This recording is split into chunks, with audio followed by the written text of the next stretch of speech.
नमस्ते दोस्तों, मैं अनिल शिंदे ऑर्चिस में आप सबका स्वागत करता हूँ। आज की हमारी गाड़ी है होंडा अकॉर्ड 2006 की। ये 2006 की गाड़ी बहुत दिन के बाद हमारे पास आई है।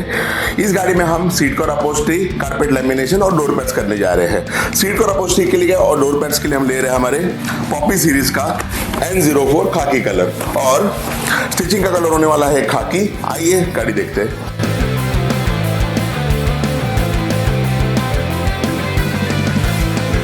आप यहाँ पर होंडा अकॉर्ड देख सकते हो।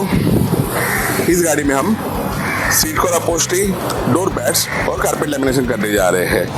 आप आगे प्रोसेस का वीडियो ज़रूर देखें, चैनल को सब्सक्राइब करें, वीडियो को लाइक और शेयर करना ना भूलें। Thank you very much.